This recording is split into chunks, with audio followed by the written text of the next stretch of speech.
నమస్తే, welcome to reflection news. నేను శర్మ. పాకిస్తాన్కు వెళ్ళండి కానీ ఆ నగరానికి మాత్రం వద్దే వద్దు. ఎవరంటున్నారు? ఆస్ట్రేలియా ప్రభుత్వం అంటున్నారు. పాకిస్తాన్ అంటే అంత భయోత్పాతంగా తయారైపోయింది పాకిస్తాన్ ప్రపంచంలో. పూర్తి డీటెయిల్స్ చూద్దాం.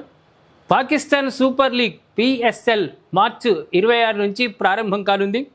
దీనిలో Steve Smith, David Warner, Labuschagne, Maxwell తదితర ఆస్ట్రేలియన్ క్రికెటర్లు భాగం కానున్నారు. అలాగే ఆస్ట్రేలియా మాజీ క్రికెటర్లు టీమ్ ఫైన్ గెలెప్సీ ఈ లీగులో కోచ్లుగా వ్యవహరిస్తున్నారు. అయితే ప్రస్తుతం ఈ లీగు నిర్వహణ పాక్ చర్యలతో ప్రమాదంలో పడింది. పాకిస్తాన్ ఆర్మీ ఆఫ్ఘనిస్తాన్ రాజధాని కాబూల్లోని ఒక ఆసుపత్రిపై దాడి చేసిన విషయం తెలిసిందే. ఈ దాడిలో దాదాపు 400 మంది అమాయక ప్రజలు తమ ప్రాణాలు పోగొట్టుకున్నారు. ఈ నేపథ్యంలో ఆస్ట్రేలియా ప్రభుత్వం తమ క్రికెటర్లు పాక్కు వెళ్ళవచ్చు కానీ ఎట్టి పరిస్థితుల్లోనూ పెషావర్లో మాత్రం అడుగు పెట్టొద్దంటూ హెచ్చరిస్తుంది. పాకిస్తాన్ ఘనకార్యాలు ఎట్లున్నాయంటే రోజు రోజుకు ప్రపంచమే భయపడుతున్నది. వాడు ఏ దేశానికైనా పాకిస్తాన్ వాడు వస్తా అంటే వద్దురా నాయన, నువ్వు రావద్దు, నీ దేశంలోనే పాడుగా నువ్వు అక్కడనే రావు అనే స్థితికి వచ్చేసింది పాకిస్తాన్. ప్రపంచ దేశాలన్నీ కూడా పాకిస్తాన్ వస్తా అంటే వద్దు అంటున్నారు. అంత దిగజారిపోయింది ఆ దేశం. ఉగ్రవాదంతో కమ్ముకపోయింది. ఈర్ష్యలతో, దేశంతో, కుళ్ళు కుతంత్రాలతో నిండిపోయింది పాకిస్తాన్. అందుకు ప్రపంచంలో ఏ దేశం కూడా పాకిస్తాన్ విశ్వసించదు, దగ్గరికి తీసుకోదు. అయితే ఈ నగరంలోని ఇమ్రాన్ ఖాన్ స్టేడియంలో మార్చి 28న పెషావర్ జల్మీ రావల్పిండి జట్ల మధ్య మ్యాచ్ జరగాల్సి ఉంది. ఈ రెండు జట్లలోనూ ఆస్ట్రేలియా క్రికెటర్లు ఉన్నారు.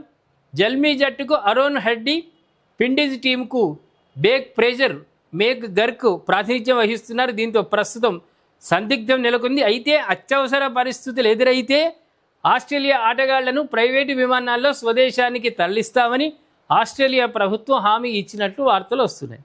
ఆఫ్ఘనిస్తాన్తో యుద్ధం చేస్తూ ఉంది, జరుగుతుంది. ఎప్పుడు ఏమవుతుందో కూడా తెలియనటువంటి పరిస్థితి.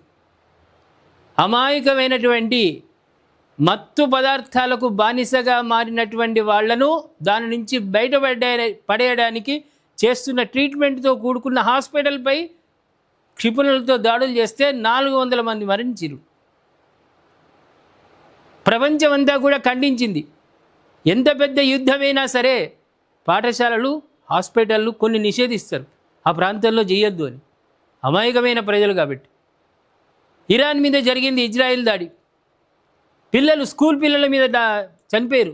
స్కూల్ మీద దాడి చేస్తే అమాయకమైన స్కూల్ పిల్లలు చనిపోయారు. ఇవాళ హాస్పిటల్లో ఉన్నవాళ్ళు చనిపోయారు. ఈ చర్యతోటి ఆస్ట్రేలియా ఏమవుతుందంటే భయంలో పడిపోయి నాయనా మీరు అవసరం లేదు, మా దగ్గరికి రావద్దు, మా వాళ్ళని పంపిస్తాం. ఒకవేళ మ్యాచ్ అయిపోయినాక ఏమైనా ఇబ్బందులు తలెత్తితే ప్రైవేటు విమానాలైనా తీసుకొస్తాం, కానీ మీరు మాత్రం రావద్దు అంటున్నారు. చర్య ఎట్లా ఉన్నది చూడు. తాలిబాన్లను పెంచి పోషించిందే పాకిస్తాన్. పాలుకు పాలు పోసింది. ఇవాళ ఆ తాలిబాన్లతోటే మొదలైంది పాకిస్తాన్కు వినాశకాల విపరీత బుద్ధి. మన మీదకి ఉగ్రవాదం పంపించడంలో ప్రథములు వాళ్లే. ఇన్ని జరుగుతున్నా పాకిస్తాన్లో ఎలాంటి మార్పు లేదు. కాబట్టి ఆ దేశాన్ని ఎవ్వడు విశ్వసించడు. ఏమంటారు ప్రేక్షకులారా? ఆస్ట్రేలియా ప్రభుత్వం తీసుకున్న నిర్ణయం మంచిదే కదా. నువ్వు వస్తా అంటే మాత్రం మేము వద్దంటాము, మా వాళ్ళని మీ దగ్గర పంపిస్తాము, ఆడుతారు. ఏమైనా యుద్ధం తీవ్ర రూపం దాలిస్తే ప్రైవేటు విమానాలైనా తీసుకురావడానికి సిద్ధం అంటున్నారు ఆస్ట్రేలియా వాళ్ళు. దీన్ని మీరు సమర్థించుకుంటూ కామెంట్ రూపంలో మాకు తెలియజేయండి. సబ్స్క్రైబ్ చేసుకోండి, షేర్ చేయండి.